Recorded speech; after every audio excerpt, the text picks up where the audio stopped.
Hello, ഇന്ന് കുറച്ച് അമ്പഴങ്ങ വിശേഷമാണ്. ആനവായിലെ അമ്പഴങ്ങയല്ല, എൻ്റെ പറമ്പിലെ അമ്പഴങ്ങ കേട്ടോ. കാലത്ത് അടുക്കള ജോലിയൊക്കെ കഴിഞ്ഞതിന് ശേഷം കേട്ടോ ഞാനിപ്പോൾ ഒന്ന് പറമ്പിലോട്ട് ഇറങ്ങിയത്. കുറച്ച് ദിവസമായിട്ട് ഹരിയേട്ടൻ പറയണ്ടായിരുന്നു നമ്മുടെ പറമ്പിലെ അമ്പഴങ്ങ കായ്ച്ച് നിൽക്കുന്നുണ്ട് എന്ന്. അപ്പോൾ അതൊന്ന് പറിച്ചെടുക്കാൻ വേണ്ടിയിട്ട് വന്നതാണ് കേട്ടോ. കാരണം അമ്പഴങ്ങ നമ്മുടെ ഇവിടെ നട്ടിട്ട് ആദ്യമായിട്ടാണ് കായ് പിടിക്കുന്നത്. അപ്പോൾ അതൊന്ന് പറിച്ചെടുക്കട്ടെ. നമ്മുടെ പറമ്പിലൂടെ ഒഴുകുന്ന ചെറിയൊരു ചാലാണ് കേട്ടോ ഇത്. വലിയ തോട് അപ്പുറത്തുണ്ട്, ഇത് ചെറിയ തോടാണ്. നമ്മുടെ പറമ്പിലുള്ള ഉറവ് വെള്ളമൊക്കെ ഈ ചാലിൽ കൂടെയാണ് ഒഴുകി വരുന്നത്. പറമ്പിൽ ഓരോ ഭാഗത്ത് ഇതുപോലെ ചാലുകളുണ്ട് കേട്ടോ, അതിൽ കൂടെയാണ് വെള്ളമെല്ലാം ഒഴുകി വരുന്നത്. അപ്പോൾ അത് കണ്ടപ്പോൾ അതിൽ കൂടെ ഒന്ന് ഇറങ്ങി കയറി. പിന്നെ ഇതാ ഈ കാണുന്നതാണ് നമ്മുടെ അമ്പഴങ്ങ മരം കേട്ടോ. മരം എന്ന് പറയാറായിട്ടില്ല, കാരണം നട്ടിട്ട് 3 വർഷമേ ആയിട്ടുള്ളൂ. ബഡ് തൈ വെച്ചതാണെങ്കിൽ കുറച്ചുകൂടെ എളുപ്പത്തിൽ കായ് കിട്ടുമായിരുന്നു. ഇത് നമ്മുടെ വലിയേട്ടൻ്റെ വീട്ടിൽ നിന്ന് കൊമ്പ് കൊണ്ട് നട്ടതായിരുന്നു കേട്ടോ.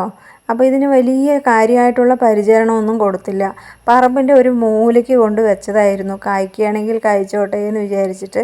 പക്ഷേ എന്തോ ഞങ്ങളെ നിരാശപ്പെടുത്തിയില്ല അമ്പഴങ്ങ മരം. അതിലിത് ആദ്യമായിട്ട് നമുക്കിവിടെ കായ് ഉണ്ടായിട്ടുണ്ട്. അതൊക്കെ ഒന്ന് പറിച്ചെടുക്കട്ടെ കേട്ടോ.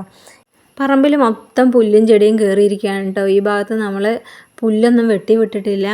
അതുകൊണ്ട് തന്നെ എപ്പോഴും ഈ അമ്പഴങ്ങ ചെടിയിൽ പുല്ലും വള്ളിയും കയറിക്കൊണ്ടിരിക്കും. നമ്മൾ അധികം ശ്രദ്ധയൊന്നും കൊടുത്തിട്ടില്ല. എന്നാലും അതങ്ങനെ വളർന്നു. നിങ്ങൾ നോക്കുന്നില്ലെങ്കിൽ വേണ്ട, ഞാൻ തന്നെത്താൻ അങ്ങോട്ട് വളർന്നോളാമെന്ന് വിചാരിച്ചിട്ട് തന്നെ തോന്നുന്നു. നമ്മുടെ അമ്പഴങ്ങ വലുതായിട്ടുണ്ട്, അതിൽ കുറച്ച് കായ്കളും കിട്ടിയിട്ടുണ്ട്. കൊമ്പ് പൊട്ടുമോ എന്ന് കരുതി ചെറുതായിട്ടൊന്ന് ചരിച്ചെടുത്തിട്ടാണ് കേട്ടോ ഞാൻ അതിൽ അമ്പഴങ്ങയെല്ലാം പറിച്ചെടുത്തത്. ഏണി വെച്ച് കയറാനുള്ള ഹൈറ്റും ബലമൊന്നും ഈ ചെടിക്ക് ഉണ്ടായിരുന്നില്ല. അപ്പോൾ ഉള്ളത് പറിച്ചെടുത്തു.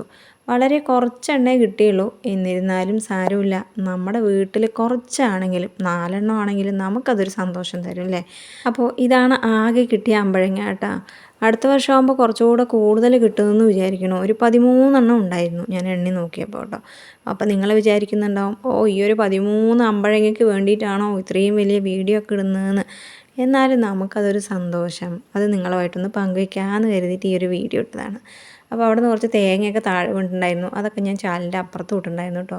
അപ്പോൾ വീഴാൻ എല്ലാ സാധ്യതയുണ്ടും, കാരണം ഞാനാണ് ഇറങ്ങുന്നത്. അപ്പോൾ വീഴാതെ തന്നെ അങ്ങ് ചാലൊന്ന് ഇറങ്ങി കയറിയിട്ടുണ്ട്. പിന്നെ എനിക്കുണ്ടല്ലോ നേരത്തെ ഈ അമ്പഴങ്ങ എന്ന് പറഞ്ഞ സാധനം തീരെ ഇഷ്ടമില്ലായിരുന്നു കേട്ടോ. കാരണം ഞാനിത് അധികം ഇത് കഴിച്ചിട്ടുണ്ടായിരുന്നില്ല.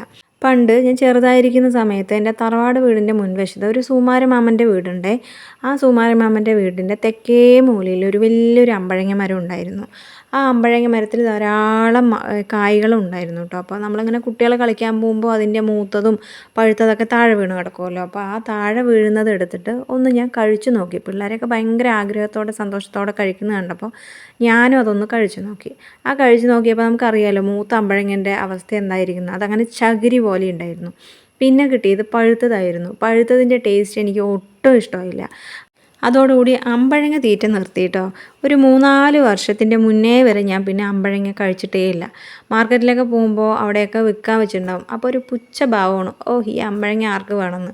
പക്ഷേ ഒരു 3-4 വർഷത്തിന് മുന്നേ തൊട്ട് നമ്മുടെ ഏട്ടൻ്റെ വീട്ടിൽ നിന്ന് നമുക്ക് അമ്പഴങ്ങ വീട്ടിലേക്ക് ഇങ്ങോട്ട് തന്നു വിടുമായിരുന്നു. ആ സമയത്ത് കുറച്ച് അധികം ഉള്ളതുകൊണ്ട് ഞാൻ അതിനെ ഉപ്പിലിട്ട് വയ്ക്കുക, അച്ചാറിടുകയൊക്കെ ചെയ്യുമായിരുന്നു. ഇവിടെ ഹരിയേട്ടനും പിള്ളേർക്കൊക്കെ അത് ഭയങ്കര ഇഷ്ടമാണ്. അതുകൊണ്ട് അവരെങ്കിലും കഴിച്ചോട്ടെ എന്ന് കരുതി ഞാൻ അച്ചാറും ഉപ്പിലൊക്കെ ഇട്ട് വയ്ക്കുമായിരുന്നു. അങ്ങനെ ഒരു കഷ്ണം കഴിച്ച് നോക്കിയപ്പോഴാണ് അമ്പഴങ്ങൻ്റെ ടേസ്റ്റ് എനിക്ക് മനസ്സിലായത് കേട്ടോ. നമ്മൾ അച്ചാറിട്ട അമ്പഴങ്ങ നല്ല ടേസ്റ്റ് ഉണ്ടായിരുന്നു. അതിന് ശേഷമാണ് ഞാൻ അമ്പഴങ്ങ കഴിക്കാൻ തുടങ്ങിയത്. അങ്ങനെയാണ് നമ്മുടെ അമ്പഴങ്ങയോടുള്ളൊരു ഇഷ്ടം വന്നത് കേട്ടോ. അപ്പോൾ നമ്മൾ ഈ പറിച്ച അമ്പഴങ്ങനെയെല്ലാം അതിൻ്റെ ഞെട്ടി കളഞ്ഞിട്ട് ഉപ്പിലിട്ട് വെച്ചിട്ടുണ്ട് കേട്ടോ. അതിൽ കുറച്ച് ഫിൽറ്റർ ചെയ്ത വെള്ളമാണ് ഞാൻ ഒഴിച്ചത്. അതിൽ കുറച്ച് ഞെട്ടി നിൽക്കണം, എന്നാലേ അതിൻ്റെ മൂക്ക് ഭാഗം അളിഞ്ഞു പോകാതിരിക്കുകയുള്ളൂ. പിന്നെ അതിൽ കുറച്ച് കാന്താരി മുളക് കൂടെ കീറിയിടുന്നുണ്ട് കേട്ടോ. അപ്പോൾ നമുക്കത് പിള്ളേരൊക്കെ അതിൻ്റെ കൂടെ കാന്താരി മുളക് അങ്ങനെ എടുത്ത് കഴിക്കുമ്പോൾ എനിക്കങ്ങനെ മുളക് കഴിക്കാനൊന്നും അധികം ഇഷ്ടമല്ല. എന്തായാലും കുറച്ചേ ഉള്ളെങ്കിലും ഞാനതിനെ കളഞ്ഞില്ല, അതിന് ഉപ്പിലിട്ട് വെച്ചു. സാധാരണ ഞാൻ വെള്ളം ഒഴിക്കാതെയാണ് കേട്ടോ ഉപ്പിലിട്ട് വയ്ക്കുക. വെറും ഉപ്പ് മാത്രം ഇട്ടിട്ട് പിന്നെ അത് വെള്ളം ഊറി വരുമല്ലോ ഉപ്പിന്ന്. പിന്നെ അതിനെ അച്ചാറിടുകയാണ് പതിവ്. ഇത്തവണ വളരെ കുറച്ചായത് കാരണമാണ് ഞാൻ ഇങ്ങനെ ഇട്ടത് കേട്ടോ. എൻ്റെ ക്യാമറാമാന് ഈ പച്ച അമ്പഴങ്ങ കഴിക്കാൻ ഭയങ്കര ഇഷ്ടമാണ്. അപ്പോൾ ഞാൻ അതൊന്ന് 1-2 അങ്ങോട്ട് മാറ്റി വെച്ചിട്ടുണ്ടായിരുന്നു. അപ്പോൾ ഞാനൊന്ന് അതിന് രുചിച്ച് നോക്കട്ടെ എന്ന് വിചാരിച്ചിട്ട് 1-നെ 4ആയി പൊളിച്ചു കേട്ടോ. പൊളിച്ചിട്ട് ഞാൻ അതിൽ നിന്ന് ഒരു കഷ്ണം കഴിക്കാൻ പോവുകയാണ്. സാധാരണ ഞാൻ ഈ അമ്പഴങ്ങ പച്ചയ്ക്കൊന്നും കഴിക്കാറില്ല. അപ്പോൾ ഒരു കഷ്ണം കഴിച്ചു നോക്കിയപ്പോഴാണ് അത്രയ്ക്ക് അങ്ങോട്ട് വലിയ ടേസ്റ്റ് ഒന്നുമില്ല. കാരണം അത് നല്ല പുളിയുണ്ടായിരുന്നു. എൻ്റെ മുഖത്തെ എക്സ്പ്രഷൻ കാണുമ്പോൾ തന്നെ നിങ്ങൾക്ക് മനസ്സിലാവും അല്ലേ. എനിക്ക് ഈ പുളിയുള്ള സാധനങ്ങളൊന്നും അധികം ഇഷ്ടമല്ല കേട്ടോ, കാരണം അത് കഴിച്ചാൽ എൻ്റെ പല്ല് മുഴുവൻ പുളിക്കും. അപ്പോൾ ഇന്നത്തെ അമ്പഴങ്ങ വിശേഷങ്ങൾ ഇത്രയൊക്കെ ഉള്ളൂ. അപ്പോൾ എല്ലാവരും ഹൈപ്പ് ചെയ്യാൻ മറക്കരുത്. കൂടെ ലൈക്കും കമൻറ്റും ഷെയറും ചെയ്യണേ. അപ്പോൾ എല്ലാവർക്കും ഒരിക്കൽ കൂടി നന്ദി പറഞ്ഞുകൊണ്ട് നമസ്കാരം.